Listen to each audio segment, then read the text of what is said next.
हमारे साथ एमएलए भद्रवाह से दिलीप परिहार हैं, उनसे बातचीत करें बजट के ऊपर किस तरह का उनका आंकलन है।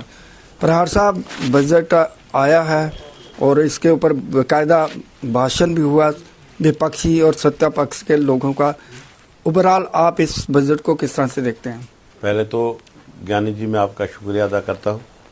ये जो बजट पेश हुआ है ये सिर्फ आंखों में धूल झोंकने का एक काम जो है वो सरकार ने किया है, बाकी इसमें कुछ नहीं है। जैसे इलेक्शन से पहले नेशनल कॉन्फ्रेंस ने वादे किए थे कि 200 यूनिट बिजली फ्री देंगे, उन्होंने कहा था कि 12 सिलेंडर फ्री देंगे, गरीब औरतों को 5,000 रुपये जो है हर मंथ देते रहेंगे।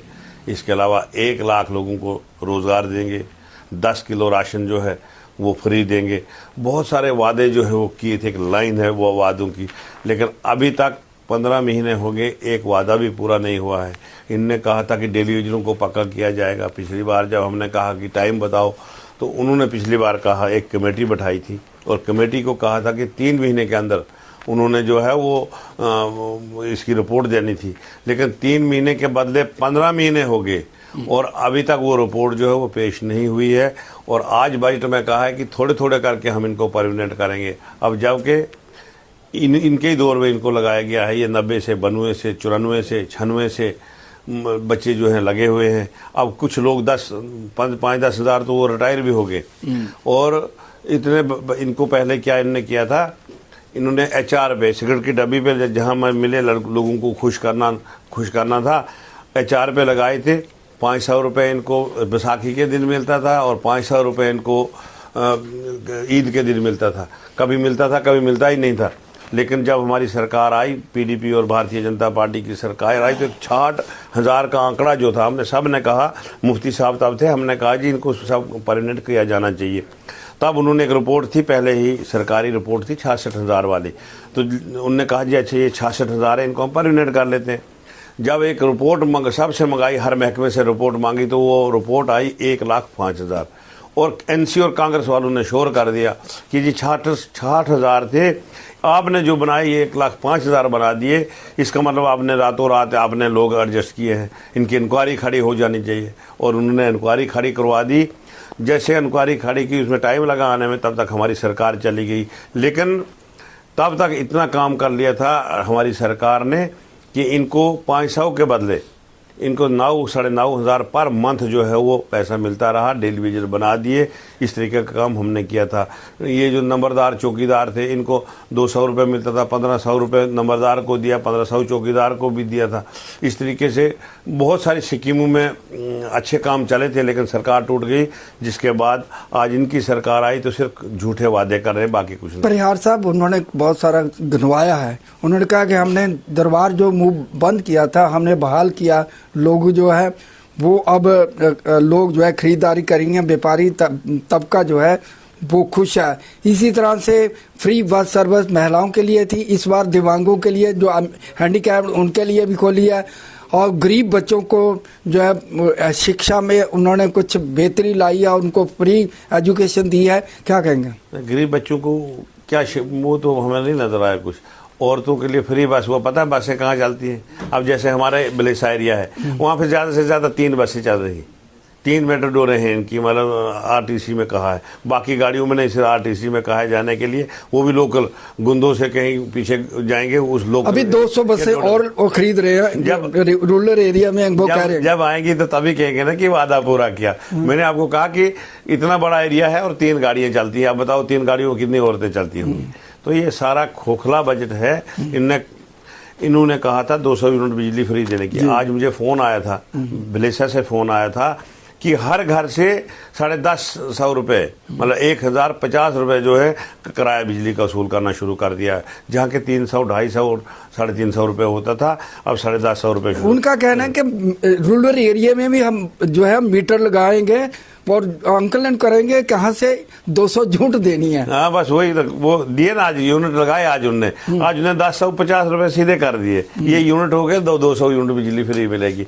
ये इनका कहना है, ये सारा फ्रॉड है। और इनने लोगों को पहले भी धोखा दिया है। 70 साल कांग्रेस और NC का राज रहा। आपने देखी क्या हालत करके की इन लोगों की। 87 में मैं आपको कहूँ, 87 में मैं एजेंट था। एक जुल्लू पोलिंग स्टेशन है हमारा, वहाँ मैं एजेंट था। और एनसी और कांग्रेस का कार्ड था, फारूक अब्दुल्ला और राजीव गांधी का कार्ड था। और एक इश्तिहार निकाला था उन्होंने, इश्तिहार पे लिखा था ये वक्त का ऐलान है। और ऐलान क्या था, मफ वाले जीते थे उस टाइम, वो लोग जीते। इन्होंने क्या काम किया, जब जिस पोलिंग स्टेशन पे मैंने खुद अपने आंखों से देखा है, हमें उठा के बाहर फेंक दिया। पुलिस वाले भी इनकी तरफ से, इनके एजेंट भी आगे हल्ला मचा दिया। हम एजेंट जो हम थे 2-4 वो बाहर फेंक दिए, अंदर जाके खुद मोहर लगाई और संदूकड़ी भर के भेजी। यही इनने कश्मीर में भी किया और मिलिटेंसी शुरू हो गई। जब मिलिटेंसी शुरू हो गई तो अब वो मिलिटेंट जो बने, उनने इनको मारना चाहिए था जिनने चोरियां की थी, लेकिन उन्होंने गरीब लोगों को मारा, फिर बहुत बुरी हालत की। हमने 23 लाशें इकट्ठी डोडा में जलाई, बहुत सारे हालात हमने देखे, फिर भी हम भागे नहीं, डटे रहे, बैठे रहे। और तब जाके अभी डिस्ट्रिक्ट डोडा में सारे लोग हिंदू मुसलमान भाईचारे से बैठे हैं। वरना कश्मीर की तरह पंडित भागे, जिस तरह भागे थे उसी तरह डिस्ट्रिक्ट डोडा से हिंदू को भी हमारी बरातें उड़ा दी, हमारे घर उड़ा दिए, हमारे पुहाल उड़ा दी, बहुत सारे लोग मार दिए।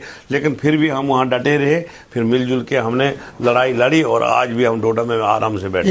एक उन्होंने और भी वादा गिनवाया कि 12 सिलेंडर हमने 6 दे दिए हैं, आने वाले समय में 12 भी कर देंगे। आपने देखा मगर किसको, AIIY को दिए, बाकी किसको दिए?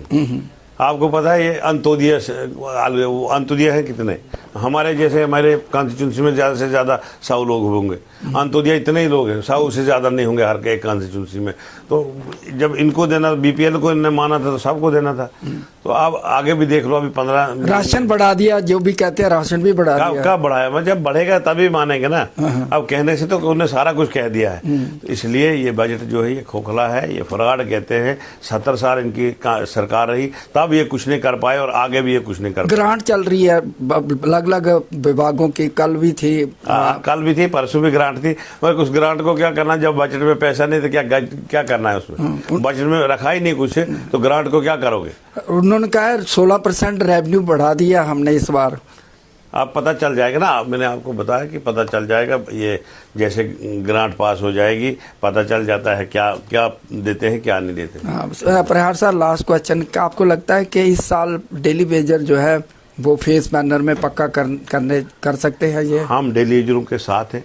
हमने सबने मिलजुल के 29 MLA हमें सारे लोग हमने कहा कि हमें धरने देने पड़े, हम भूख नहीं। आपके विपक्ष इतना ज्यादा हुआ नहीं, जिस तरह से मुद्दे हैं आप सरकार को घेर नहीं सके। बहुत घेरे। सुनो ना बात, आगे भी अभी भी इनके ये जो डेली वेजर हैं ने कहा है जी हम इनको एडजस्ट करते हैं, आस्ता आस्ता करेंगे। अब देखेंगे कौन सा कानून बनाते हैं, कितने लोगों को इस साल एडजस्ट करते हैं। वरना हम ये जो डेली वेजर हैं इनके साथ हैं, इनकी जो भी मुश्किलात हैं उनके साथ हम रहेंगे और इनको पक्का कराने की कोशिश करेंगे। रात दिन हम इनका साथ देंगे, नंबरदार चौकीदार का साथ देंगे, GRS का साथ देंगे, वो जो रहबरे खेल है, रहबरे जंगलात है, बहुत सारे ऐसे महकमों के बच्चे हैं उनका भी साथ देंगे और सबका हम साथ देंगे और इनका मनोबल जो है कम होने नहीं देंगे। थैंक यू सर, धन्यवाद।